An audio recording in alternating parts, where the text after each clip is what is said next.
wa ala alihi wa sahbihi ajma'in, amma ba'du. Jamaah kaum muslimin rahimakumullah. Alhamdulillah, kita bersyukur kepada Allah Subhanahu wa taala atas segala nikmat dan karunia yang Allah berikan kepada kita semua, baik berupa nikmat iman, nikmat Islam, nikmat sehat wal afiat, yang mana dengan semua nikmat tersebut di pagi hari ini kita bertemu kembali untuk melanjutkan pengajian rutin kita. Semoga salawat dan salam senantiasa tercurah kepada baginda Nabi besar Nabi Muhammad sallallahu alaihi wasallam, kepada keluarganya, kepada para sahabatnya, dan kepada umatnya yang senantiasa mengikuti tuntunannya hingga di yaumil akhir nanti. Insyaallah di kesempatan pagi hari ini kita akan membahas doa dan zikir seusai sholat. Yang dimaksud sholat di sini adalah sholat fardu. Doa dan zikir seusai sholat fardu. Setelah selesai mengerjakan sholat fardu, sholat yang 5 waktu, ya, hendaknya kita tidak langsung beranjak pergi, namun hendaknya kita berzikir kepada Allah Subhanahu wa ta'ala sebagaimana zikir-zikir yang disyariatkan, ya, dan yang ditutunkan oleh Rasulullah sallallahu alaihi wasallam. Sebagaimana zikir-zikir ini diperintahkan oleh Allah Subhanahu wa taala di surat An-Nisa ayat 103. Allah Subhanahu wa taala berfirman, "Fa idza qadaitumus shalah fadhkurullaha qiyaman wa qu'udan wa 'ala junubikum." Maka apabila kalian telah menyelesaikan sholat kalian, yang dimaksud di sini adalah sholat 5 waktu. Fadhkurullah, berzikirlah kepada Allah Subhanahu wa ta'ala. Ya. Jadi setelah melaksanakan sholat 5 waktu, setelah salam, kata Allah apa? Berzikirlah, bukan berdoa, Pak. Antum setelah salam, ya, istighfar 3 kali, nanti kita akan jelaskan, ya.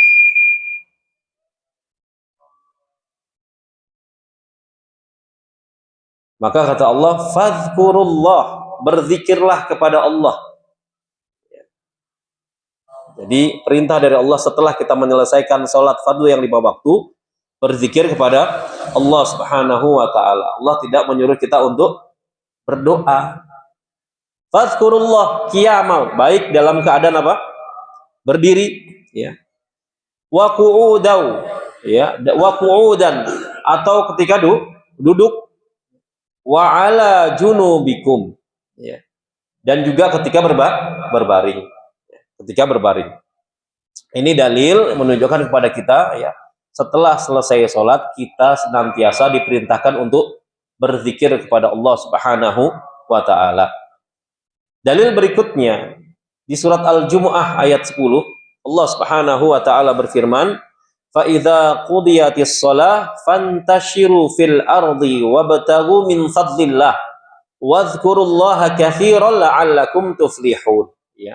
Apabila telah ditunaikan salat, ya, maka bertebaranlah kamu di muka bumi dan carilah karunia Allah Subhanahu wa taala dan berzikirlah kepada Allah sebanyak-banyaknya supaya kamu beruntung. Ya. Jadi di antara fungsi zikir itu agar kita beruntung, jemaah, sukses. Oleh karenanya para ulama menyebutkan hikmah berzikir setelah sholat.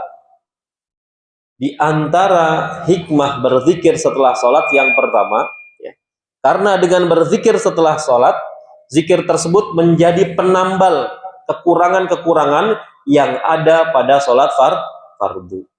Ya. Karena zikir ini amalan sunnah. Amalan sunnah, salah satu fungsi amalan sunnah untuk menambal kekurangan pada sholat 5 waktu. Ini hikmah yang pertama, zikir selesai sholat. Kemudian yang kedua, kata para ulama, ya, dengan berzikir seusai sholat 5 waktu, seseorang telah menyambung ibadah dengan ibadah yang lainnya. Jadi bersambung, ya, maaf. Sholat kita ibadah kepada Allah, setelah selesai sholat, berzikir ini juga ibadah kepada Allah Subhanahu wa ta'ala. Sehingga ia tidak merasa cukup dengan ibadah sholatnya saja. Kemudian di antara hikmah berzikir yang ketiga, ya, di dalam berzikir kepada Allah Subhanahu wa taala seusai salat hendaknya mengikuti tuntunan Nabi sallallahu alaihi wasallam dengan zikir-zikir yang diajarkan oleh Rasulullah sallallahu alaihi wasallam. Nah, di sini insya Allah kita akan membahas doa dan zikir seusai salat 5 waktu yang diajarkan Rasulullah sallallahu alaihi wasallam. Ya. Hadis yang pertama, an Thauban qala kana Rasulullah sallallahu alaihi wasallam idza insarafa min salatihi istighfaru thalathan. Ya. Dari Thauban radhiyallahu taala anhu, dia mengatakan adalah Rasulullah sallallahu alaihi wasallam apabila setelah selesai sholat 5 waktu istighfaru thalathan. Beliau beristighfar berapa kali? 3 kali. Ya, beristighfar 3 kali. Wa qala Allahumma antas salam wa minkas salam tabarakta ya dzal jalali wal ikram. Ya. Kemudian setelah istighfar 3 kali Rasulullah SAW membaca doa apa? Allahumma antas salam wa minkas salam tabarakta ya dzal jalali wal ikram. Ya. Qala al-Walid, ya, maka Walid mengatakan faqultu li al-Auza'i kaifa istighfar. Aku mengatakan kepada Al-Auza'i bagaimana cara Rasulullah SAW beristighfar setelah salat 5 waktu. Qal yaqtaqul, maka Rasulullah SAW mengucapkan astaghfirullah, astaghfirullah, astaghfirullah. Ya. Tidak ada tambahan sama sekali pada istighfar tersebut. Ya. Tidak ada tambahan astaghfirullahaladzim wa atubu ilaih, tidak ada jemaah. Ya. Maka para sahabat mencontohkan ketika ditanya bagaimana cara Rasulullah beristighfar seusai sholat, lafaznya pendek jemaah. Astaghfirullah, astaghfirullah, astaghfirullah. Ini zikir yang Rasulullah SAW ajarkan seusai sholat 5 waktu. Kita selaku umat Rasulullah SAW, kewajiban kita hanya mengikuti tuntunan Nabi SAW. Maka cukup bagi kita beristighfar 3 kali, astagfirullah, astagfirullah, astagfirullah, tanpa tambahan apapun. Banyak nggak yang ditambah-tambah? Banyak, panjang. Ya. Kalau ada tambahan, ya butuh dalil. Ya. Mana dalil? Ya. Karena kita beragama ini dengan dalil, bukan dengan perasaan semata, bukan dengan semangat semata, enggak coba. Rusak kalau kita beragama dengan perasaan. Kayaknya kok kependekan Ustadz. Ya. Anak kecil juga bisa gitu. Ya mau gimana lagi, Rasulullah SAW mencontohkan hanya istighfar. Ya. Walid bertanya ya kepada Al-Auza'i. Al-Auza'i menjawab bagaimana cara Rasulullah beristighfar. Hanya mengatakan astagfirullah, astagfirullah, astagfirullah, cukup. Ya. Zikir ini ibadah. Ya. Dan syarat diterima ibadah ada 2. Yang pertama ikhlas. Ya, pada Allah Subhanahu wa taala. Yang kedua, mengikuti tuntunan Rasulullah sallallahu alaihi wasallam dalam segala hal, termasuk zikir setelah salat 5 waktu. Jadi setelah salam antum assalamualaikum warahmatullah, assalamualaikum warahmatullah, astagfirullah, astagfirullah, astagfirullah. Ya. Ringan atau berat? Kenapa antum tambah-tambah kan gitu? Astagfirullah, astagfirullah, astagfirullah.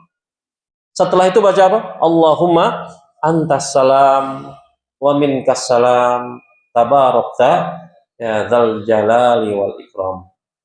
Ya. Allahumma antas salam, ya Allah, engkaulah yang memiliki assalam, keselamatan, kesejahteraan. Wa minkas salam, ya. Dan darimulah keselamatan. Keselamatan itu hanya dari Allah Subhanahu wa taala, karena kita kalau mau minta selamat minta kepada Allah Subhanahu wa taala. Ya. Tabarakta, ya. Maha suci engkau ya Allah, ya dzal jalali wal ikram. Wahai zat yang memiliki jalal, kebesaran, wal ikram, dan kemuliaan. Ya, itu urutan-urutan untuk zikir seusai salat. Astagfirullah, astagfirullah, astagfirullah. Allahumma antas salam wa minkas salam tabarakta ya dzal jalali wal ikram. Ya. Kemudian dalil yang kedua, an Abi Zubair Qal dari Abi Zubair radhiyallahu taala anhu dia mengatakan, kan Ibnu Zubair yaqul fi duburi kulli salatin hina yusallimu la ilaha illallah wahdahu la syarikalah lahul mulku wa lahul hamdu wa huwa ala kulli syai'in qadir. La haula wa la quwwata illa billah. La ilaha illallah wa la na'budu illa iyyah. Lahul ni'mah wa lahul fadlu wa lahus sana'ul hasan. Ya. La ilaha illallah mukhlisina lahuddin walau karihal kafirun. Ya. Wa qala kana Rasulullah sallallahu alaihi wasallam yuhallilu bihinna duburi kulli shalah. Ya. Dari Abi Zubair bahwa Ibnu Zubair mengucapkan pada setiap kali usai salat ketika mengucapkan salam yaitu la ilaha illallah wahdahu la syarikalah lahul mulku wa lahul hamdu wa huwa ala kulli syai'in qadir. Kemudian la haula wala quwwata illa billah. Kemudian la ilaha illallah wala na'budu illa iyyah. Lahun ni'mah walahul fadlu walahu sana'ul hasan. Ya. Kemudian ya, la ilaha illallah mukhlisina lahuddin walau karihal kafirun. Ya. Jadi setelah antum mengucapkan istighfar ya, 3 kali, Allahumma antas salam wa minkas salam tabarakta ya dzal jalali wal ikram, mengucapkan tahlil ini ya. Kata Nabi SAW, Ibnu Zubair mengatakan adalah Rasulullah SAW mengucapkan kalimat tahlil ini pada setiap kali usai salat fardu ya. Ini kalimat tahlil yang diucapkan Rasulullah Sallallahu Alaihi Wasallam ya. Hafal nggak jemaah? Hafal ya insyaallah ya. La ilaha illallah wahdahu la syarikalah lahul mulku wa lahul hamdu wa huwa ala kulli syai'in qadir. La haula wa la quwwata illa billah. Ya. La ilaha illallah wa la na'budu illa iyyah. Lahud ni'mah wa lahul fadlu wa lahus sana'ul hasan. La ilaha illallah mukhlisina lahuddin walau karihal kafirun ya. Kalau yang belum hafal nggak apa-apa sambil lihat catatan ya. Jadi antum kantongi catatan antum atau buku doa dan zikir ya, nggak apa-apa. Setelah salam ya dibuka bukunya. Ya. Tidak mengapa sambil melihat catatan. Ya. Kemudian dalil berikutnya Anwar Rodin ya Maula Mughirah ibn Syu'bah. Qal dari Warad bekas budak Al-Mughirah bin Syu'bah. Ya. Dia mengatakan katabal Mughirah ibn Syu'bah ilal Muawiyah anna Rasulullah sallallahu alaihi wasallam kana idza faragha minas shalah wa sallam qala la ilaha illallah wahdahu la syarikalah lahul mulku wa lahul hamdu wa huwa ala kulli syai'in qadir.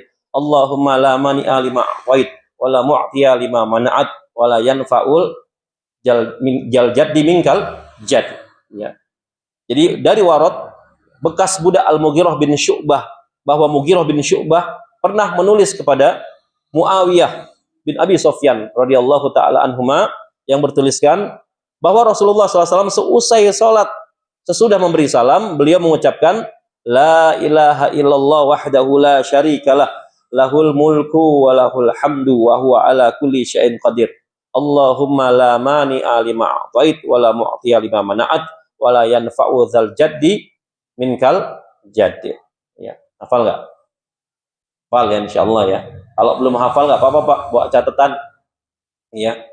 Ini untuk menambal kekurangan-kekurangan yang ada pada sholat wajib kita. Antum punya kekurangan nggak sholat 5 waktu? Tadi sholat subuh ada kekurangan nggak kita?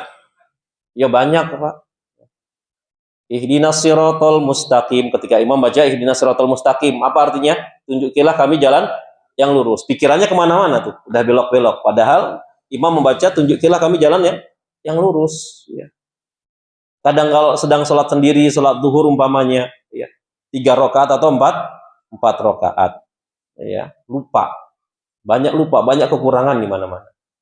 Kadang bacaan sholat kita berantakan, kadang gerakan kita tidak sesuai dengan tuntunan Nabi SAW, ya, tidak khusyuk, lalai. Nah, zikir-zikir ini untuk menambal kekurangan pada sholat 5 waktu. Kemudian dalil berikutnya an Ka'ab ibn Ujrah an Rasulullah sallallahu alaihi wasallam qol dari Ka'ab bin Ujrah bahwasanya Rasulullah sallallahu alaihi wasallam bersabda mu'aqqibatun la yakhibbu qailuhunna aw fa'iluhunna thalathun wa thalathun tasbih tasbihatan wa thalathun tahmidatan aw arba'un wa thalathun takbiratan fi duburi kulli shalah. Ya, dari Ka'ab bin Ujrah radhiyallahu taala anhu, dari Rasulullah SAW, beliau bersabda, ada beberapa wirid yang mana orang yang mengucapkannya atau melakukannya tidak akan merugi. Ya. Kalau mengucapkan wirid ini seusai sholat 5 waktu tidak akan merugi. Berarti mafhum mukhalafahnya orang ini akan beruntung. Ya.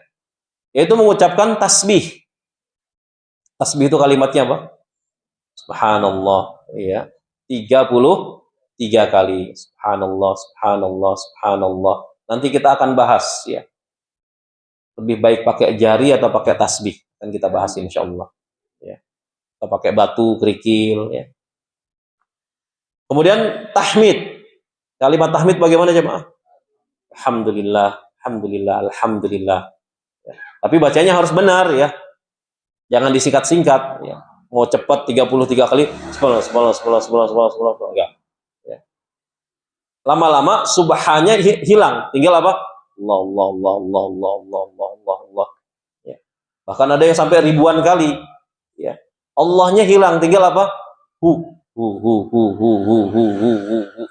Nah, ini banyak terjadi, ya, Mak. Ya.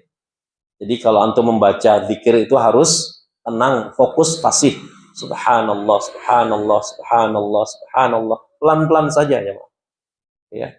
Tidak perlu tergesa-gesa. Kemudian tahmid. Alhamdulillah, alhamdulillah, alhamdulillah. Berapa kali? 33 kali. Kemudian takbir. Allahu akbar, Allahu akbar. Ya. Berapa kali? 34 kali. Ya, 34 kali. Iya. Pada setiap selesai sholat.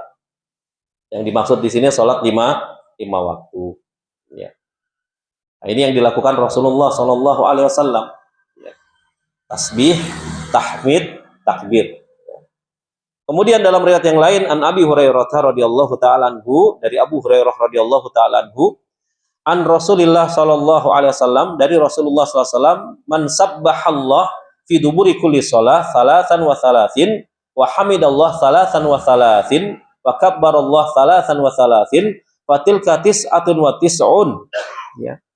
Rasulullah SAW bersabda, barang siapa membaca tasbih subhanallah pada setiap kali usai salat 33 kali, ya. Kemudian tahmid alhamdulillah, ya, pada setiap kali usai salat 33 kali. Kemudian takbir pada setiap kali usai salat, ya, 33 kali. Maka kata Nabi SAW, berjumlah berapa? 33 dikali 3 99. Ya, dan Nabi menambahkan, wa qala tamamal mi'ah la ilaha illallah wahdahu la syarikalah lahul mulku wa lahul hamdu wa huwa ala kulli syai'in qadir. Dan sebagai pelengkap untuk 100 maka membaca apa?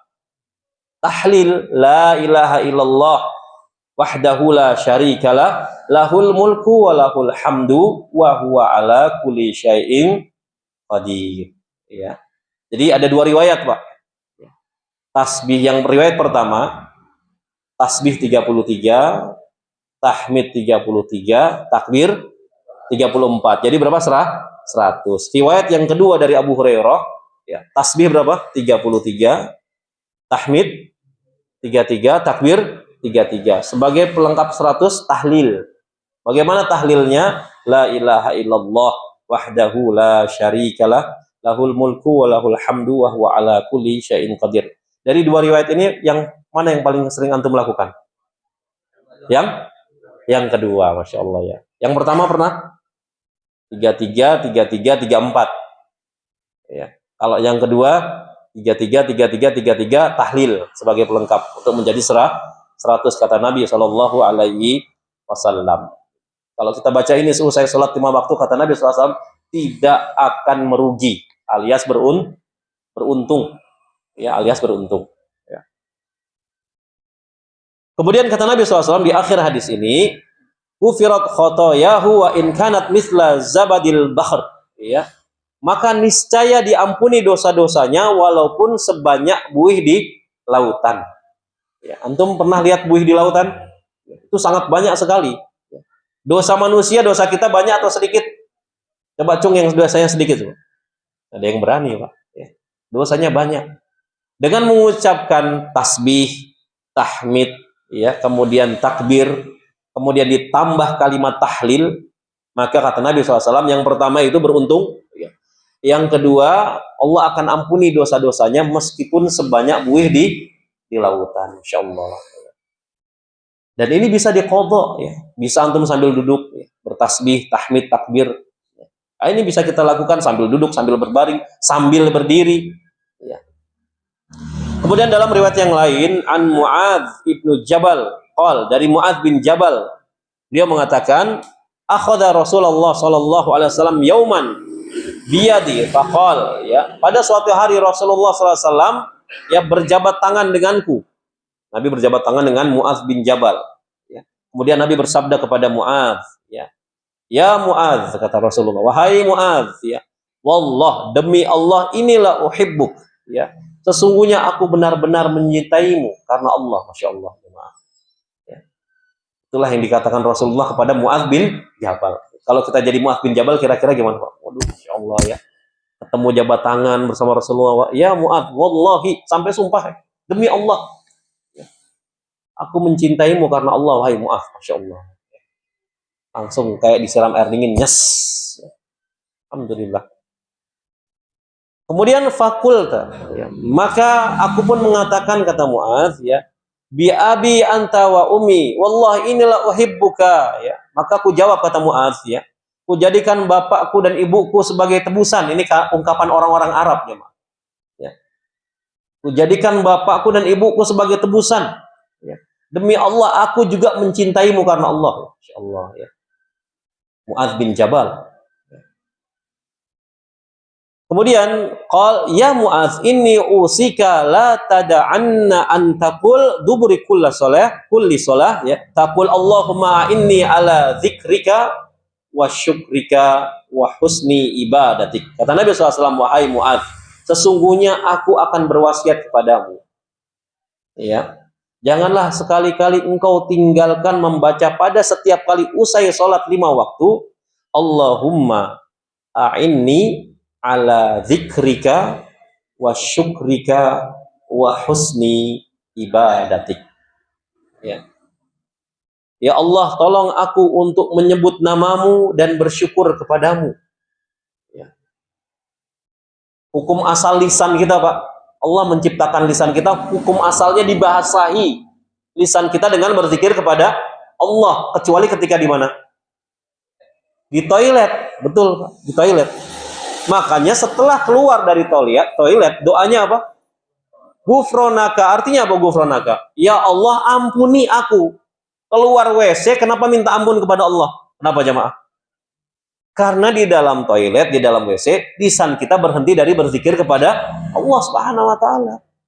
Ya. Makanya kata Nabi SAW, Allahumma inni ala dzikrika, ya Allah, tolonglah aku untuk senantiasa menyebut namamu. Jadi hukum asal lisan kita tuh untuk menyebut nama Allah Subhanahu wa Ta'ala. Bertasbih, tahlil, tahmid, takbir, dan sebagainya. Ya. Jangan sampai lisan kita tuh apa? Kering dari berzikir kepada Allah Subhanahu wa Ta'ala. Makanya hukum asal zikir itu lisan harus bergerak. Ya. Nggak boleh dalam hati, Pak. Nggak diterima zikirnya. Ya. Kecuali dia tunawicara atau dia kondisinya mungkin sakit, ya, koma dan sebagainya, maka boleh berzikir dengan hati, atau darurat, ya, senjata sudah di sini, kalau kamu berzikir, ya, saya tembak, maka boleh berzikir dengan hati. Wa syukrika, ya, dan untuk bersyukur kepadamu, ya Allah, tolonglah aku untuk bersyukur kepadamu. Karena kadang-kadang orang tuh kufur nikmat. Makanya konsep bersyukur itu, kata Allah, la in syakartum la azidanakum. Itu konsepnya. Kata Allah Subhanahu wa Ta'ala, la in syakartum, ya, apabila kalian senantiasa bersyukur padaku, niscaya aku tambah, ya, nikmatku kepadamu. Punya anak, alhamdulillah. Punya anak satu, alhamdulillah. Bersyukur. Ya. Punya istri satu, alhamdulillah. Niscaya apa? Ditambah ya. Ditambah apanya? Anaknya. Gera aja. Ya bisa juga. Yang penting alhamdulillah. La in syakartum la azidanakum. Itu konsep bersyukur. Antum kufur nikmat sih, ya. Syukur, Pak. Syukuri, ya. Sedikit atau banyak, alhamdulillah. Ya. Ajarkan kepada istri kita, anak kita, nak, kalau kamu mau bertambah, yang kamu inginkan banyak-banyak bersyukur. Yang kamu dapati syukuri. Kamu bisa sekolah sampai kuliah nih, sampai semester sekian, bersyukur. Banyak anak-anak yang nggak bisa kuliah. Kamu bisa SMA, banyak-banyak bersyukur, nak. Ya. Banyak orang-orang yang nggak tamat, bahkan SD tidak tamat. Ya. Anak kita masih SMP, ya, diajarkan bersyukur, nak. Ya. Banyak anak-anak yang nggak sampai sekolah, ya, bahkan SD tidak tamat. Ya. Yang sekolah SD diajari juga bersyukur. Banyak anak-anak yang nggak bisa sekolah SD. Ya. Membantu bapak dan ibunya untuk mencari nafkah. Ya. Jadi itu konsep bersyukur. Kalau kita bersyukur, ya, maka Allah akan tambah nikmat pada kita. Bahkan Rasulullah SAW ketika sholat gerhana, Pak, memimpin sholat gerhana, tiba-tiba dalam sholat gerhana Rasulullah SAW mundur. Ya. Selesai sholat, para sahabat bertanya, mengapa engkau ketika sholat mundur, wahai Rasulullah? Aku diperlihatkan neraka, kata Nabi SAW. Ya. Ternyata aku melihat di dalamnya itu banyak dari golongan wanita. Kemudian para sahabat bertanya, apakah mereka kufur kepada Allah? La, kata Nabi, tidak, mereka tidak kufur kepada Allah Subhanahu wa taala. Namun mereka kufur terhadap suaminya. Kufur nikmat. Istri yang tidak pandai bersyukur, ya. Dikasih sedikit maupun banyak selalu mengeluh. Ada nggak istri model seperti itu? Banyak di sana, ya. Di sini sih Masya Allah, ya. Bersyukur Pak Ustadz gitu, syukurin gitu, ya. Ya, bersyukur, alhamdulillah, ya. Jadi bukan karena kufur kepada Allah, Pak. Ya. Padahal wanita itu konsep masuk surganya gampang, kata Nabi SAW, ya. Jadi seorang wanita tuh kalau masuk surga tuh, kata Nabi SAW, mendirikan sholat 5 waktu, ya. Puasa di bulan Ramadan, kemudian menjaga kehormatannya, kemudian taat kepada suaminya. Dari sekian, ya, indikator masuk surga, yang paling sulit bagi wanita apa? Konon katanya taat pada suami, ya, taat pada suami. Namun kalau di sini sih istrinya taat-taat, ya, insyaallah. Jadi antum senantiasa bersyukur, ya, biar ditambah, ya, nikmatnya oleh Allah Subhanahu wa taala. Wa husni ibadatik, serta membaguskan ibadah kepadamu, ya Allah Subhanahu wa taala. Ya. Tolonglah aku untuk membaguskan ibadahku kepadamu. Ya. Ibadah itu banyak. Yang paling utama adalah sholat. Ya Allah, tolonglah perbagus ibadah sholatku, diantaranya apa? Agar tidak lalai waktunya, selalu tepat waktu. Ya. Kita bisa sholat tepat waktu, kita bisa sholat malam, kita bisa menunaikan sholat sunnah. Itu semuanya senantiasa berkat pertolongan dari Allah Subhanahu wa taala. Dan ini wasiat Nabi SAW kepada Mu'adz bin Jabal secara khusus dan secara umum untuk kita semua, jemaah. Jadi antum jangan lepaskan doa ini seusai sholat 5 waktu, setelah berzikir kepada Allah Subhanahu wa taala. Allahumma a'inni ala dzikrika wa syukrika wa husni ibadatik.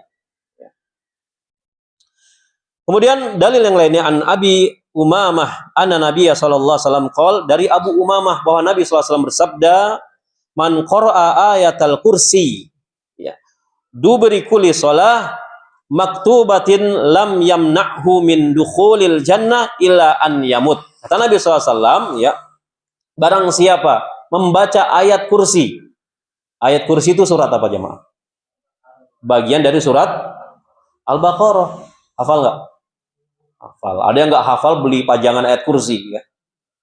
Ya, sebagai modal biar setan tidak ada di rumahnya. Kalau suruh baca nggak bisa dia, jangankan hafal, bacanya tidak bisa.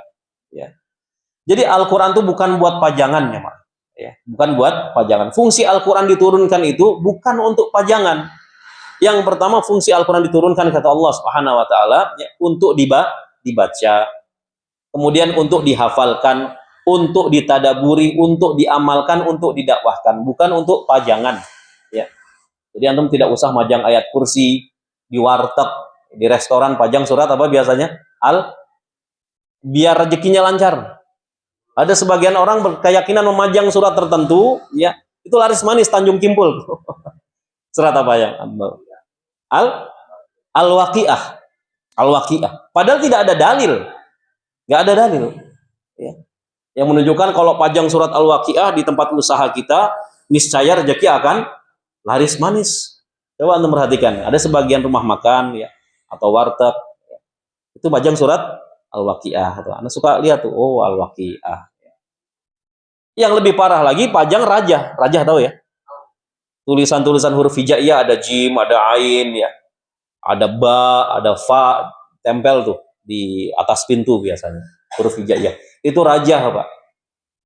Itu biasanya pakai penglaris. Itu dalam ilmu sihir ada hitungannya huruf hijaiyah tersebut.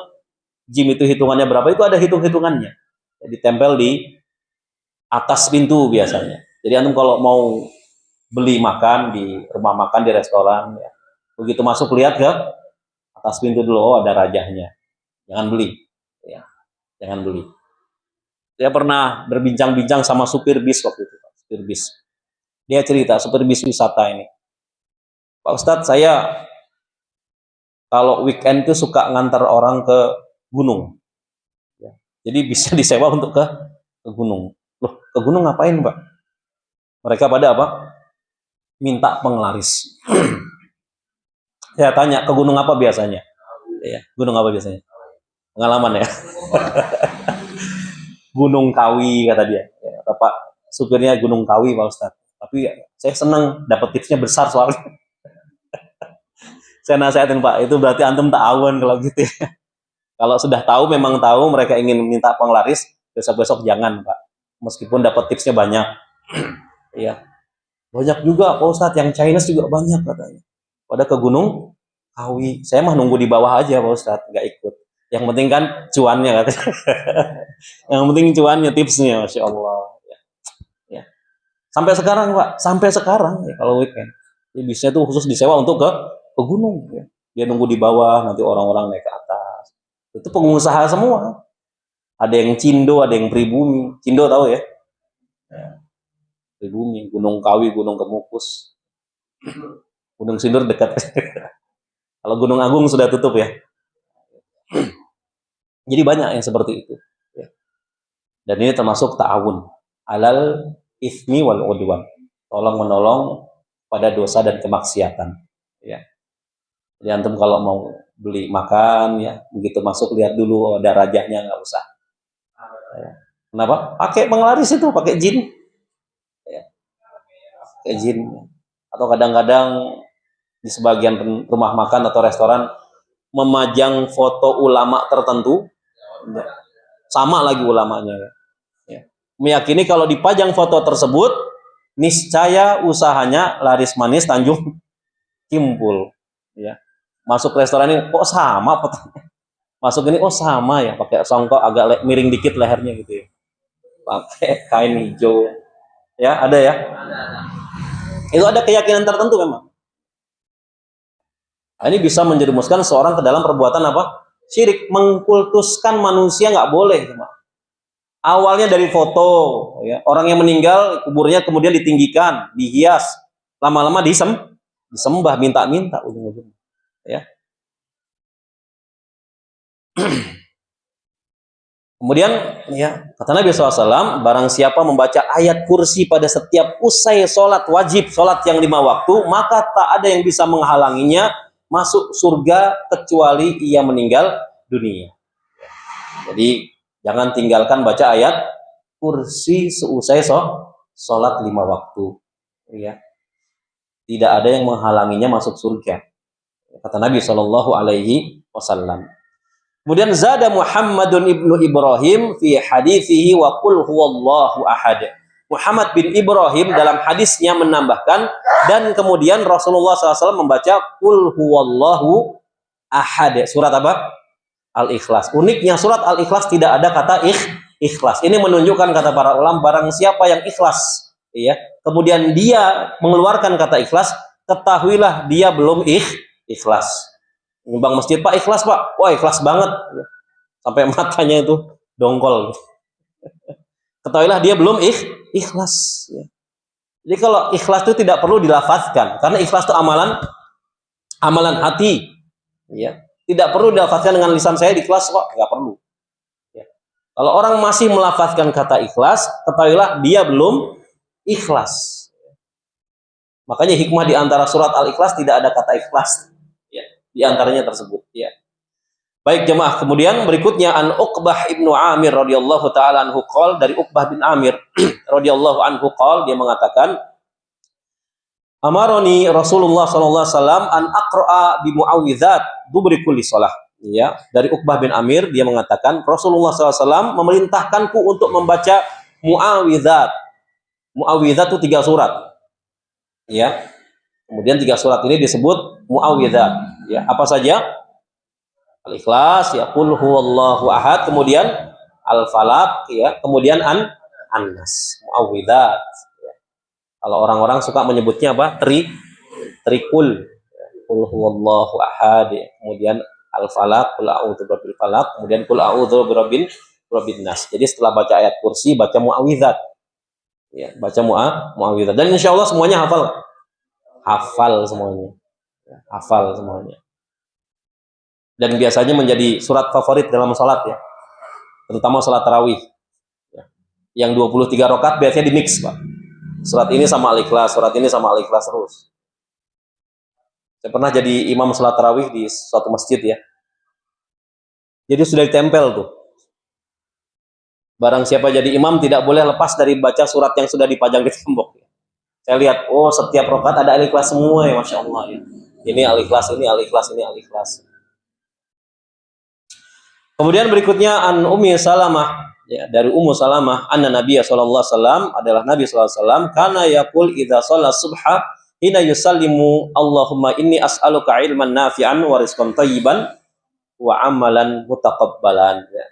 Dari Ummu Salamah, ya, radhiyallahu taala anha, bahwa Nabi sallallahu alaihi wasallam mengucapkan bila selesai memberi salam dari salat subuh yang tadi kita laksanakan, Pak, ya. Maka Nabi berdoa dengan mengucapkan apa? Allahumma inni as'aluka ilman nafi'an wa rizqan thayyiban wa amalan mutaqabbalan. Allah, aku mohon kepadamu ilman nafi'an. Ilmu yang nafi', ilmu yang bermanfaat. Karena ilmu itu ada 2. Ada ilmu nafi', ada ilmu ghairun nafi'. Ada ilmu yang bermanfaat, ada ilmu yang tidak bermanfaat. Syekh Ibnu Utsaimin rahimahullah mengatakan, apa yang dimaksud ilmu nafi', ilmu yang bermanfaat, adalah semua ilmu yang mendatangkan pahala, ya, pada Allah Subhanahu wa taala atau dari Allah Subhanahu wa taala. Dan itu disebut ilmu yang bermanfaat. Hanya saja, kata beliau rahimahullah, ilmu adalah ilmu agama yang paling bermanfaat. Jadi kalau antum punya ilmu menjahit, diajarkan, ya, kepada kaum muslimin, mendatangkan pahala, Masya Allah. Ilmu kedokteran, ya, ilmu bekam umpamanya, ya, ilmu matematika untuk hitung waris umpamanya, ya, dan sebagainya. Dan itu mendatangkan manfaat buat kaum muslimin, maka ini mendatangkan pahala dari Allah Subhanahu wa taala. Jadi ilmu nafi itu ilmu yang bermanfaat, kata beliau rahimahullah, setiap ilmu yang mendatangkan pahala dari Allah Subhanahu wa taala. Dan kita berlindung dari ilmu yang tidak bermanfaat. Di antaranya ilmu apa yang tidak bermanfaat? Ilmu filsafat. Ini nggak bermanfaat, kata Imam Syafi'i, barang siapa belajar ilmu filsafat, ya, maka dia harus diarak dan dicambuk, ya, keliling kampung. Ya. Pagi belajar filsafat, sorenya menjadi bodoh. Ya, kata Imam Asy-Syafi'i rahimahullah. Ya. Kemudian ilmu apa lagi yang tidak bermanfaat? Hah? Ilmu sihir, ilmu nujum. Ya. Antum termasuk lihat zodiak, pernah lihat zodiak nggak? Ramalan apa? Bintang. Bintang saya apa nih? Lihat di majalah tuh. Pisces. Pisces jodohnya apa nih? dilihat rezeki seret gitu. Waduh, astagfirullah. Percaya lagi cocok logi akhirnya kan. Kok bener ya gitu ya. Akhirnya setiap bulan apa?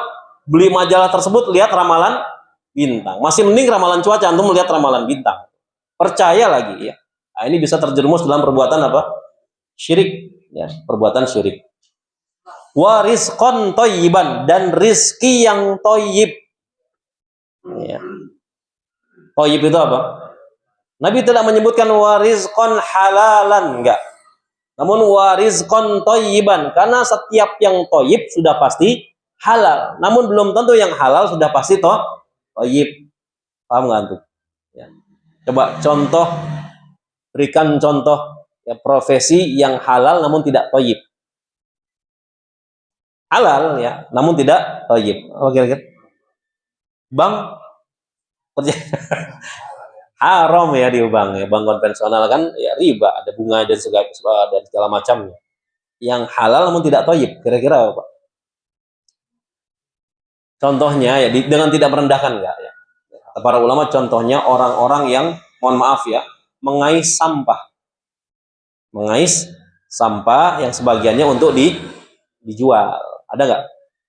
Ada yang mengais sampah ya, ambil sesuatu ya, dipilih-pilih diambil. Ini halal namun tidak thayyib, kurang thayyib karena berhubungan dengan najis. Ya, halal namun tidak thayyib. Makanya Nabi di sini memberikan lafaz warizqan thayyiban, dan rezeki yang thayyib. Ya. Innallaha thayyibun la yaqbalu illa thayyiban. Sesungguhnya Allah itu thayyib. Ya. Tidak menerima kecuali yang baik-baik. Wa amalan mutaqabbalan, dan amal-amalan yang diterima oleh Allah Subhanahu wa taala. Tadi syarat diterima amal ada berapa? Dua. Yang pertama harus ikhlas, yang kedua ittiba'ur rasul, sesuai dengan tuntunan Rasulullah sallallahu alaihi wasallam. Ya. Kemudian jamaah kaum muslimin rahimakumullah, terkait jumlah bilangan ya, tasbih ya, tahmid, takbir, itu ada beberapa riwayat ya. Ada riwayat yang sahih, Nabi SAW mengucapkan tasbih, takbir, tahmid itu berapa kali? 25 kali. Dalam riwayat yang lain 10 kali. Ini solusi bagi orang yang sholatnya setelah sholat tergesa-gesa ada hajat ya. Jadi boleh dilakukan sambil berjalan ya, boleh. Atau bisalam, assalamualaikum warahmatullahi, assalamualaikum warahmatullahi, ada hajat langsung keluar sambil jalan. Astagfirullah, astagfirullah, astagfirullah, Allahumma antas salam, terus sambil jalan. Ya, namun syaratnya harus apa? Hafal. Ya. Harus hafal. Ya. Kalau nggak hafal gimana? Ya, lihat catatan nabrak. Harus hafal. Astagfirullah, astagfirullah, astagfirullah, Allahumma antas salam, minkas salam. Ya. Tabarokta ya zal jalal ikram. Terus sambil jalan. Kemudian tasbihnya 10 kali. Ya. Tahmid 10 kali, takbir 10 kali. Dalam riwayat yang lain Nabi ya bertakbir 25 kali. Begitu juga tasbih dan tahmid. Ini solusi untuk orang yang mungkin setelah sholat ada hajat, ya, tergesa-gesa. Ya, kan itu kan nggak setiap waktu ya. Nah, ini boleh, ini solusi. Kemudian jamaah kaum muslimin rahimakumullah, ada tambahan sedikit. Bagaimana tata cara berzikir setelah sholat? Kata para ulama, yang pertama, berzikir setelah sholat dilakukan sendiri, ya. Dan perlu diketahui bahwa zikir jama'i, zikir berjamaah setelah sholat fardu tidak pernah dilakukan oleh Rasulullah Shallallahu Alaihi Wasallam dan para sahabatnya. Demikian juga para tabi'in, tabi'ut tabi'in, dan para imam, ya, imam madhab. Asy-Syatibi rahimahullah mengatakan, berdoa dengan cara bersama-sama dan dilakukan secara terus-menerus tidak pernah dilakukan oleh Rasulullah Shallallahu Alaihi Wasallam. Syekhul Islam Ibnu Taimiyah ya rahimahullah mengatakan tidak ternukil dari seorang pun bahwa Nabi SAW ketika sholat mengimami orang-orang, lalu setelah itu beliau berdoa bersama para makmum bersama-sama, mimpin zikir jama'i. Ya. Tidak dalam sholat subuh, tidak dalam sholat asar atau sholat yang lainnya. Namun memang kata beliau ya, rahimahullah, terdapat hadis sahih bahwa beliau berbalik badan menghadap kepada para makmum, ya, lalu berzikir dan mengajarkan zikir kepada para sahabat setelah sholat. Ya, mengajarkan zikir. Artinya Rasulullah SAW pernah mengeraskan zikir kepada para sahabat setelah sholat 5 waktu dalam rangka apa? Mengajarkan, bukan dilakukan terus-menerus. Ya, dalam rangka mengajarkan. Dan ditambah lagi para sahabat mengingkari orang-orang yang melakukan zikir jama'i seusai sholat. Para sahabat mengingkari orang-orang yang berzikir berjamaah ya seusai sholat. Ya. Suatu hari ada sekelompok ya orang berzikir berjamaah di masjid. Kemudian seseorang mengabarkan kepada Ibnu Mas'ud radhiyallahu taala anhu ya, bahwa ada sekelompok orang yang duduk-duduk di masjid setelah maghrib. Kemudian di antara mereka ada yang berkata bertakbirlah sekian ya, bertasbihlah sekian ya, bertahmidlah sekian. Maka Ibnu Mas'ud mengatakan kepada orang tersebut, jika nanti engkau melihat mereka lagi, datanglah kepadaku dan kabarkan di mana majelis mereka. Kata siapa? Ibnu Mas'ud. Ibnu Mas'ud udah jengkel, Pak. Dengar cerita, oh seperti itu ya. Nanti kalau ente lihat lagi, dengar lagi, langsung bilang aneh ya. Nanti aneh samperin, kata Ibnu Mas'ud radhiyallahu ta'ala anhu. Ya. Kemudian suatu saat datang orang mengabarkan kepada Ibnu Mas'ud tentang majelis tersebut. Itu sedang terjadi di sana. Ya. Maka Ibnu Mas'ud radhiyallahu ta'ala anhu mendatangi dan berkata, wallahi demi Allah, sungguh kalian telah melakukan kebid'ahan yang zalim. Kata Ibnu Mas'ud. Ya.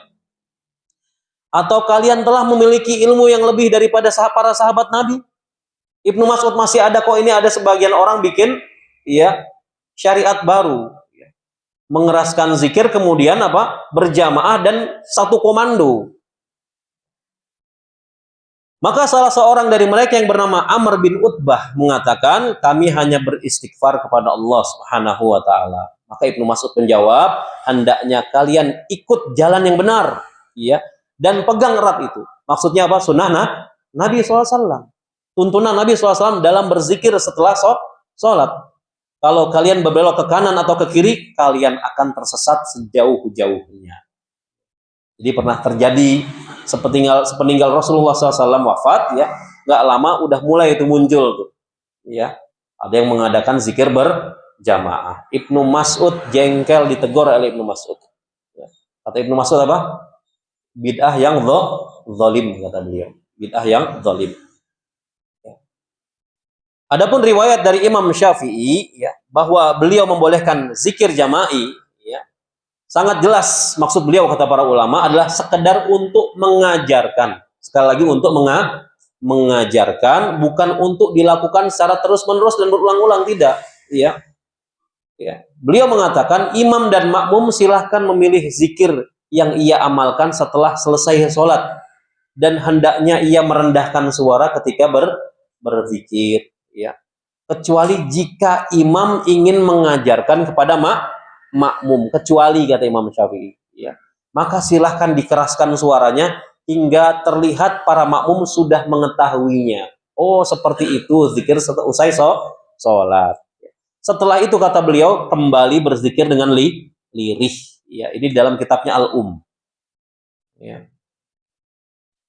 Kemudian yang kedua, ya, berzikir dianjurkan dengan suara keras. Ini yang kedua, ya. Syekh Abdul bin Baz, ya, rahimahullah mengatakan membaca tasbih dan tahlil setelah sholat itu disyariatkan untuk semua orang. Ya. Setiap orang mengeraskan suara mereka dalam membacanya. Ini kata Syekh bin Baz. Tanpa diselaraskan. Ya, tanpa diselaraskan sehingga suaranya bersamaan. Bukan subhanallah, subhanallah, subhanallah di komando. Ya. Masing-masing orang, kata Syekh bin Baz, mengeraskan suaranya tanpa perlu menyelaraskan dengan suara orang lain. Zikirnya masing-masing, namun dikeraskan. Ini menurut siapa? Syekh bin Baz.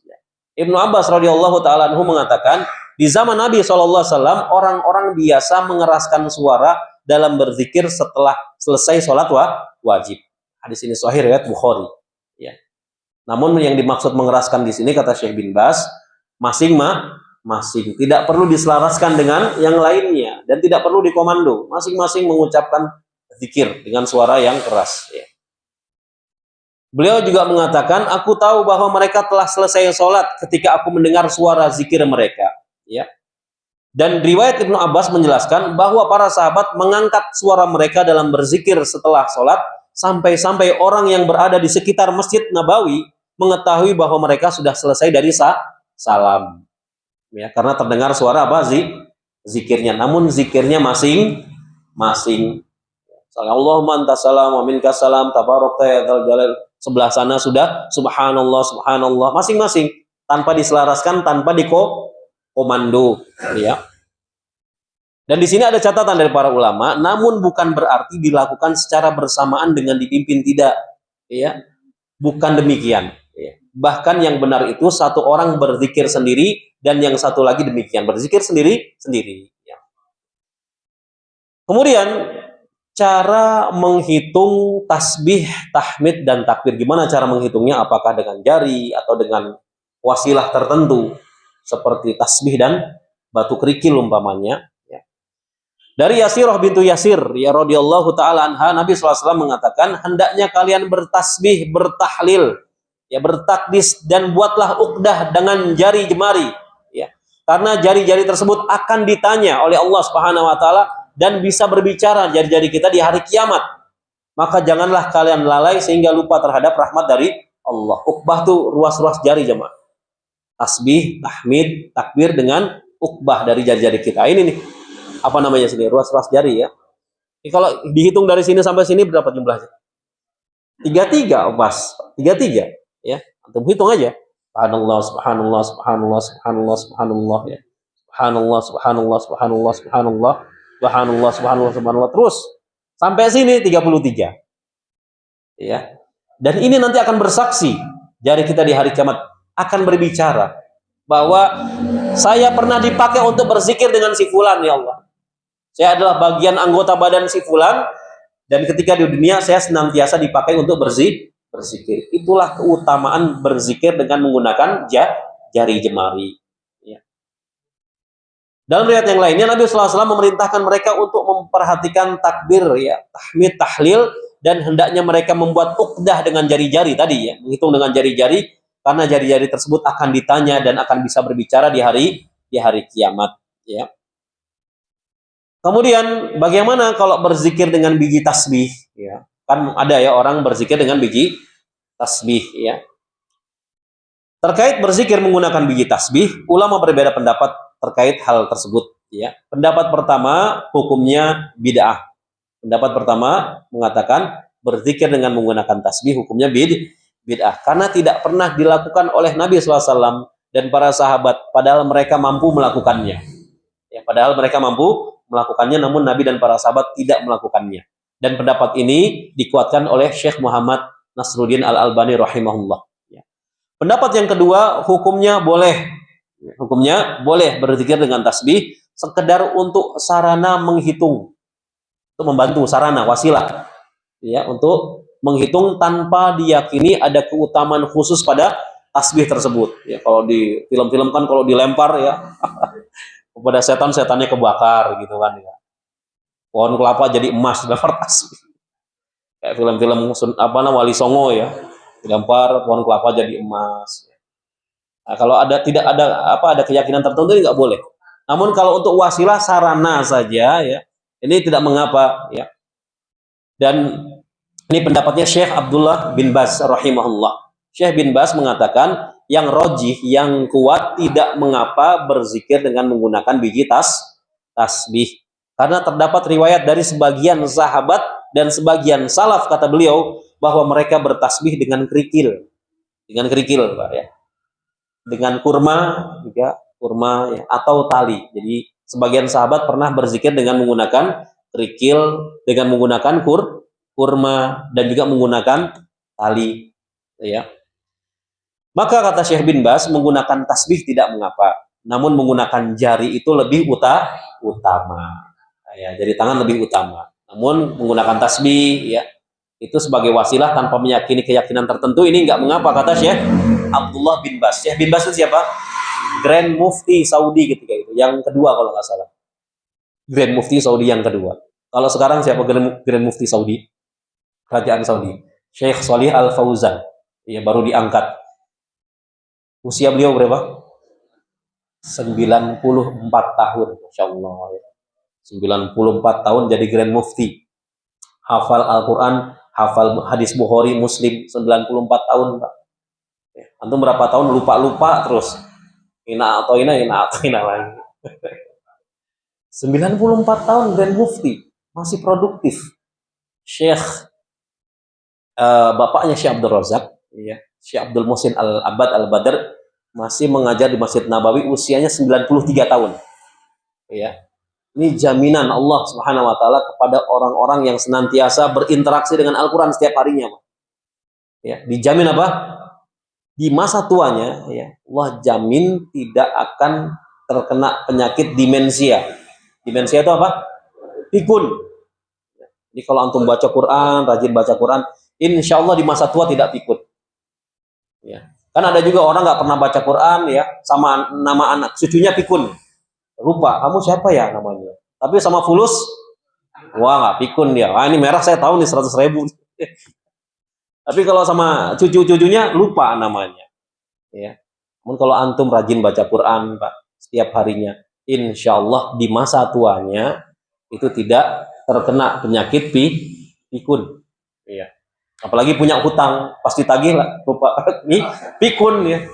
Emang saya punya hutang ya Pak ya gitu. Kenapa Pak? Pura-pura, ya. Pura-pura lupa ya, pura-pura pikun ya. Jadi pendapat kedua dari Syekh bin Baz, hukumnya boleh pakai tasbih sebagai wasilah sarana. Ya.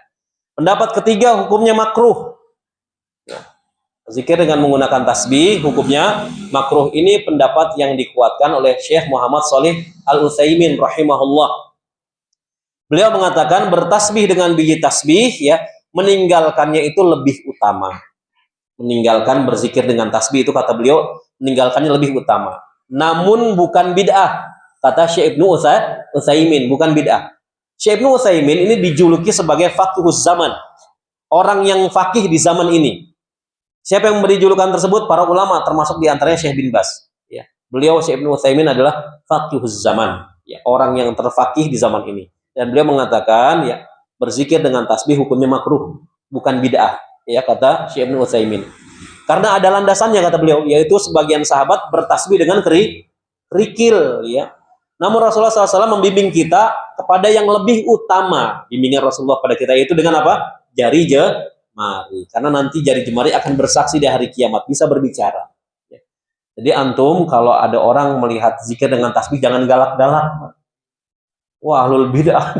Astagfirullah, ya. Jangan galak-galak, ya. Para ulama tuh, ya, masih khilaf, belum ijma. Ya. Jangan kayak orang baru turun gunung, ya. Tuh lihat ahlul bid'ah lagi pada zikir, astagfirullah. Padahal dia mungkin pakai jarinya nggak bisa, nggak mampu mengingatnya. Ada sebagian orang kalau pakai jari susah ingatnya. Kalau pakai biji tasbih, kan ada batasannya tuh Pak. Lebih mudah bagi sebagian orang, ini nggak jadi masalah. Ya. Nggak jadi masalah. Jadi kalau antum mengambil pendapat bid'ah, jangan langsung memvonis orang lain ketika menggunakan tasbih itu apa? Bid'ah. Jadi hukum menggunakan tasbih ada 3. Ada yang mengatakan bid'ah, ada yang mengatakan boleh, ada yang mengatakan makruh, ya. Dan pendapat ketiga, ya, saya lebih condong kepada pendapat yang ketiga, ya. Dan ini pendapat yang dikuatkan oleh para ulama yang lebih menenangkan hati. Hukum menggunakan tasbih ini makruh, lebih utama menggunakan jari jemari. Kemudian pembahasan terakhir, berdoa setelah sholat 5 waktu. Ya. Ada yang bertanya, wahai Rasulullah, kapan doa kita didengar oleh Allah? Beliau bersabda, di akhir malam dan di akhir sholat wajib. Duburi sholawatil maktubat. Ya. Di akhir malam dan di akhir sholat wajib. Ya. Atas dasar hadis ini, sebagian ulama menganjurkan untuk berdoa setelah sholat. Ya. Hadis ini riwayat Tirmizi, ya, dan dihasankan oleh Syekh Albani dalam Sahih At-Tirmizi. Ya. Ibnu Rajab mengatakan ulama mazhab Hambali dan juga mazhab Syafi'i, Hambali dan Syafi'i menganjurkan untuk berdoa setelah sholat. Bahkan sebagian Syafi'iyah, ya, menukil adanya kesepakatan para ulama dalam mazhab Syafi'i untuk berdoa setelah sholat 5 waktu. Namun Ibnul Qayyim Al-Jauziyah dalam Zadul Ma'ad menjelaskan bahwa yang dimaksud Nabi SAW berdoa di akhir sholat wajib adalah doa sebelum salam. Ya, setelah baca tasyahud akhir, innaka hamidum majid, kan disunahkan untuk memperbanyak doa dan berdoalah di akhir sholatmu. Kata Ibnul Qayyim, yang dimaksud Rasulullah berdoalah di akhir salat, berdoa sebelum salam, ya. Dan tidak terdapat riwayat bahwa Nabi SAW ya, dan para sahabat merutinkan doa meminta sesuatu setelah salam pada salat wajib. Ya. Dan ahli fikih masa kini yaitu Syekh Muhammad Shalih Al-Utsaimin faqihuz zaman rahimahullah berkata, ya, apakah doa setelah salat wajib itu disyariatkan atau tidak? Maka kata Syekh Ibnu Utsaimin rahimahullah, beliau menjawab tidak disyariatkan. Karena Allah Subhanahu wa taala berfirman dalam surat An-Nisa ayat 103, fa idza qadaitumus shalah fadhkurullah. Jika engkau selesai salat, fadhkurullah, berzikirlah. Ya, Allah berfirman berzikirlah, bukan berdoa. Allah. Jadi kalau antum mau berdoa panjang-panjang sebelum salam, setelah salam perintah dari Allah berzikirlah, fadhkurullah. Ya. Maka setelah salat kata beliau bukanlah waktu untuk berdoa. Yang dimaksud setelah salat 5 waktu. Bukan waktu untuk berdoa, melainkan sebelum salam waktu untuk berdoa kepada Allah Subhanahu wa taala. Jadi begitu konsepnya, Pak. Ya. Kalau antum mau berdoa bukan setelah salam, namun sebelum salam. Setelah membaca apa? Innaka Hamidum Majid, antum berdoa silakan sebanyak-banyaknya. Setelah salam berzikir sebagaimana perintah Allah dalam surat An-Nisa. Fazkurullah, maka berzikirlah kepada Allah Subhanahu wa taala, ya. Demikian yang bisa saya sampaikan, ya. Ada waktu sedikit, kita buka sesi tanya jawab. Wallahu taala alam. Ya, Pak.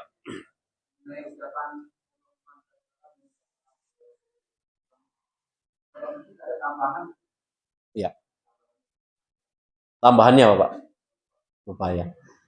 Barang siapa yang memberikan tambahan pada zikir-zikir setelah sholat, maka dia harus mendatangkan dalil.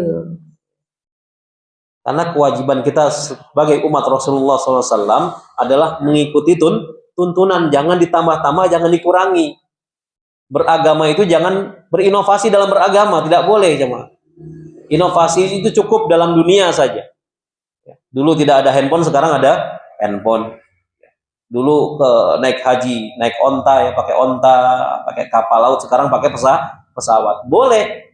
Kata Nabi SAW, antum lebih tahu urusan dunia antum. Adapun urusan agama, jangan berinovasi. Ya. Jangan berinovasi dalam urusan agama. Kewajiban kita hanya mengikuti tuntunan Nabi SAW. Jadi barang siapa yang menambah-nambah, ya, dalam zikir setelah selesai sholat fardu, maka harus mendatangkan dalil. Karena hukum asal ibadah itu apa? Hukum asalnya, ya, haram, terlarang, sampai ada dalil yang memerintahkannya. Antum jangan berzikir sebelum ada dalil perintah untuk berzikir. Bagaimana cara zikirnya? Melalui petunjuk Nabi Shallallahu Alaihi Wasallam. Ada sebagian orang nggak puas, kok pendek banget zikirnya. Akhirnya apa? Ditambah-tambah dan sebagainya. Bahkan selesai waladhdallin ada yang nambahin kok, Pak. Ya. Imam baca waladhdallin, ada sebagian makmum baca Rabbighfirli wali walidayya. Oh, coba. Ya. Gimana coba? Nabi tidak pernah mengajarkan demikian. Ya. Baca Anas sebelum takbiratul ihram, ada nggak? Qul a'udzu birabbin nas malikin nas, ada. Ya, ada. Suhufi Ibrahim wa Musa, ditambah apa? Alaihissalam. Ada. Ya. Ini inovasi dalam beragama butuh dalil, Pak. Jadi beragama itu bukan karena semangat semata atau perasaan semata. Bisa hancur agama kita kalau dibangun berdasarkan apa? Semangat semata atau perasaan saya baik kok Ustaz, saya tambah-tambah zikirnya. Ini kan baik artinya. Ya, baik menurut Anda. Ya.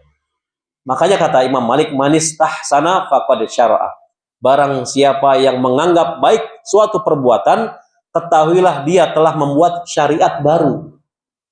Perkataan yang terkenal, manistahsana faqad syara'a. Ya, barang siapa yang menganggap baik suatu perbuatan, maka dia telah membuat syariat baru. Kenapa? Karena setiap perbuatan baik telah diterangkan oleh syariat, telah termaktub dalam Al-Quran dan Sunnah Nabi SAW. Sekarang ada orang buat syariat baru, menganggap ini perbuatan baik, masuk ke ucapan Imam Malik. Ya. Manistahsana faqad syara'a. Barang siapa yang menganggap baik suatu perbuatan, maka dia telah membuat syariat baru. Kenapa? Karena setiap perbuatan baik telah diterangkan oleh syariat. Jadi kalau kita tanya, kok antum tambah? Ini kan baik. Ini kan baik. Mana coba dalilnya? Dia tidak bisa mendatangkan dalilnya. Ini kan saya dapat dari nenek moyang saya, dari kiai saya. Bahkan tasbihnya 1000 kali umpamanya ya. Takbirnya 1000 kali. Kenapa nggak 33 kali sesuai sunnah Nabi SAW? Saya kuat kok. Nabi kuat nggak baca 1000 kali? Kuat, namun Nabi melakukan hanya 33 kali. Ya. Jadi antum tanya, datangkan dalilnya, coba saya mau tahu. Allahu ta'ala alam. Iya. Ada lagi? Iya Pak. Tadi sebelum salam doanya. Ya. Ketika sujud. Ya. Dan dua macam doanya katanya boleh bahasa Indonesia dalam hati atau ya. Baik. Doa ketika di dalam sholat ada di dua tempat. Yang pertama ketika sujud, ya, dan juga sebelum salam. Ya. Ketika sujud, Nabi SAW bersabda, posisi seorang hamba yang paling dekat dengan Robnya adalah ketika sujud. Maka perbanyaklah doa ketika sujud. Di setiap sujud, bukan hanya sujud terakhirnya, maaf. Setiap sujud. Ya. Jadikanlah setiap sujud kita dipenuhi dengan doa. Ya. Kemudian ada pertanyaan, boleh tidak ketika sujud berdoa dengan bahasa Indonesia? Sebagian ulama membolehkan. Bahkan dengan dilafazkan boleh. Karena doa itu amalan lisan. Jadi tidak boleh di dalam hati. Bacaan tuh pakai bahasa Indonesia, nggak jadi masalah. Namun yang lebih utama, doa sesuai dengan tuntunan Nabi SAW. Kalau bisa antum hafalkan, ya, maka Syekh bin Bas mewasiatkan jangan lepas 3 doa ketika sujud. Ya, yang pertama ya muqallibal qulub, tsabit qalbi ala dinik. Kemudian Allahumma inni as'aluka husnul khotimah. Minta husnul khotimah, ya. Ya Allah, aku minta mati secara husnul khotimah. Nggak jadi masalah mau kapan, mau di mana, terserah ya Allah. Namun aku ingin caranya itu husnul khotimah. Ya. Kemudian yang ketiga apa? Allahumma rzuqni taubatan nasuha qoblal maut. Ya Allah, berikanlah aku rezeki berupa taubatan nasuha. Jadi taubatan nasuha itu rezeki dari Allah, Pak. Ada orang yang sampai matinya nggak tobat. Ada dosa yang dibawa mati. Jangan sampai dosa kita tuh dibawa mati, Pak. Antum ingat-ingat, Anda pernah dosa apa ya? Kok rasa-rasanya doa Anda jarang terkabul? Jangan-jangan ada dosa yang lupa kita taubati. Bahkan ada orang yang membawa matinya dosanya. Ya. Allahumma rzuqni taubatan nasuha qoblal maut. Ya Allah, berikanlah aku rezeki taubatan nasuha sebelum maut menjemputku. Nah, ini 3 doa ya yang hendaknya kaum muslimin ucapkan ya di dalam sujud-sujud mereka. Allahumma ini as'aluka husnul khotimah, Allahumma rzuqni taubatan nasuha qoblal maut, ya muqallibal qulub, tsabit qalbi ala dini. Kalau kepepet salat antum mau buru-buru, ambil salah satu dari 3 doa ini. Kira-kira yang mana? Para sahabat pernah bertanya kepada Rasulullah SAW, wahai Rasulullah, apakah doa yang paling sering engkau panjatkan ke sisi Allah? Maka Nabi menjawab, ya muqallibal qulub, tsabit qalbi ala dini. Ya. Itu doa yang paling sering Nabi panjatkan ke sisi Allah. Ya muqallibal qulub, wahai zat yang maha membolak-balikan hati. Siapa yang dimaksud? Allah Subhanahu wa taala. Hati-hati kita di tangan Allah. Kalau Allah mau balikin murtad kita. Kalau Allah mau yang murtad ya, yang bengis, Allah balikin hatinya ya, masuk ke dalam Islam. Contohnya siapa? Umar ya, dengan menggal leher Nabi, Allah balik hatinya masuk Islam. Ya. Kemudian ya, Allahumma ya muqallibal qulub tsabit qalbi ala dinik. Ya. Teguhkanlah hatiku ini di dalam agamamu. Nabi masih minta keteguhan hati kepada Allah. Ya. Agar jangan sampai hatinya dibalikan oleh Allah Subhanahu wa ta'ala. Apalagi kita jemaah, nggak ada yang bisa menjamin. Ya, kata Nabi SAW, ada orang paginya muslim, ya sorenya kafir. Paginya masih muslim, sorenya kafir. Ya. Ini menunjukkan hati kita di tangan Allah Subhanahu wa ta'ala. Ya. Jadi tidak mengapa berdoa dengan bahasa selain bahasa Arab, ya, namun yang paling utama berdoa sebagaimana doa yang dicontohkan oleh Nabi Shallallahu Alaihi Wasallam. Wallahu taala alam. Ada lagi ya, Pak? Iya, Pak.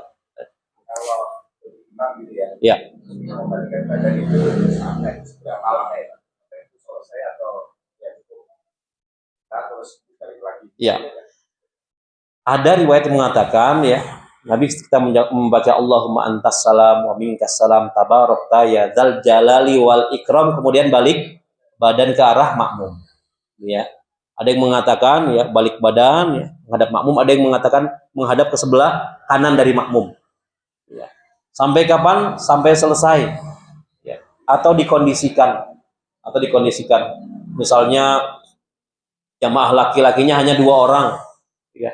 Yang lain jamaah perempuan semuanya. Ya. Terus nggak pakai hijab umpamanya, maka dikondisikan. Ya.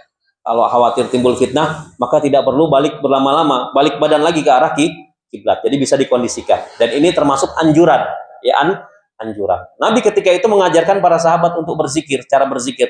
Nabi mengeraskan zikirnya dalam rangka mengajarkan. Ya, ini juga tidak mengapa bagi guru-guru ya di sekolah-sekolah Islam, SDIT, SMPIT, SMAIT, ya, pondok pesantren. Setiap selesai sholat, ustadznya balik badan, kemudian mengajarkan zikir keras. Allahumma antas salam, diikuti sama santri-santrinya, Allahumma antas salam. Ini beberapa kali nggak apa-apa sampai santrinya hafal, kemudian kembali berzikir masing-masing dengan suara yang lirih. Ya, Allahu a'lam bishawab. Iya, masih ada lagi? Ya, Pak. Iya. Assalamualaikum warahmatullahi wabarakatuh. Roja hafalan. Ya. Ya. Ini tergabung jadi tetap. Iya. Iya. Iya.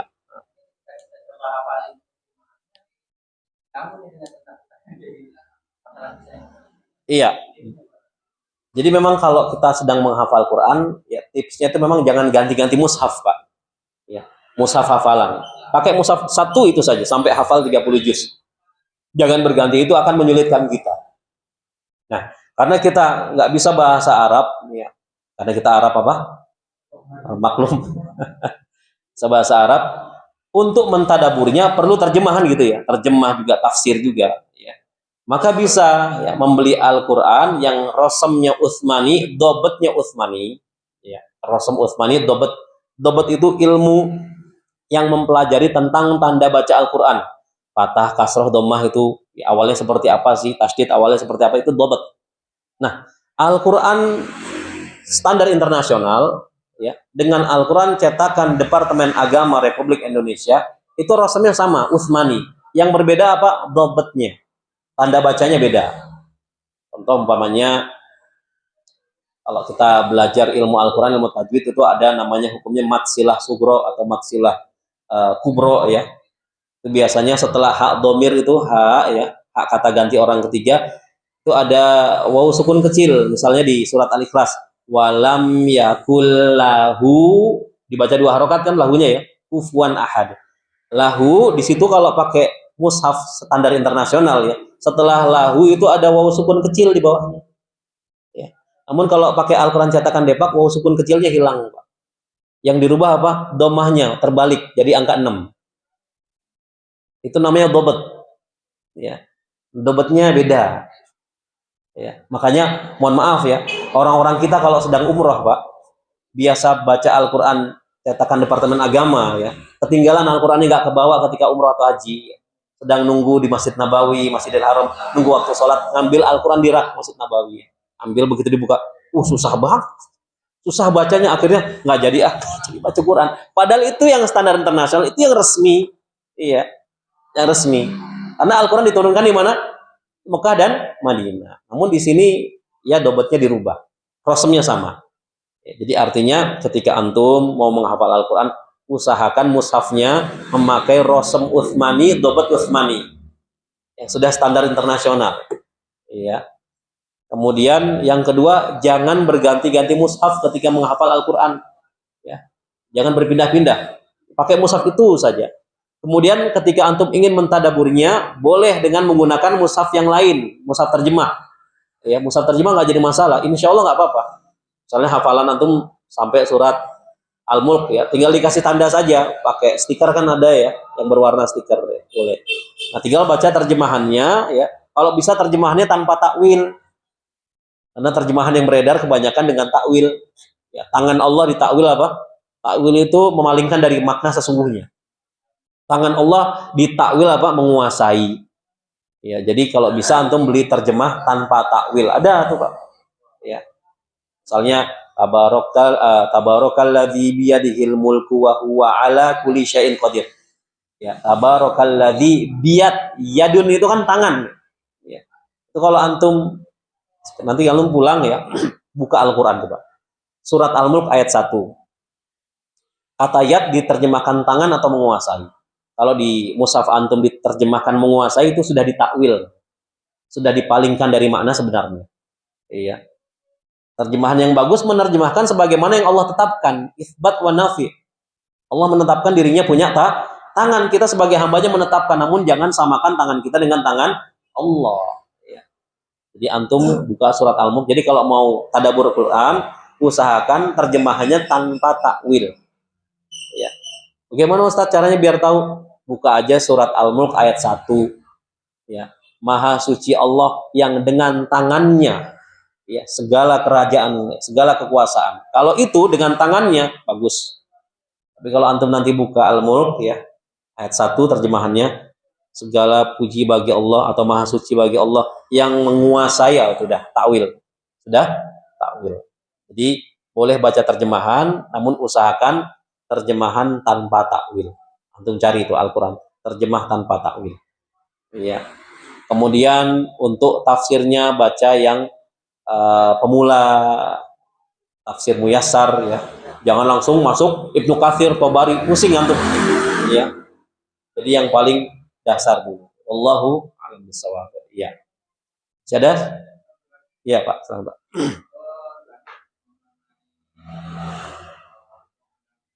Iya.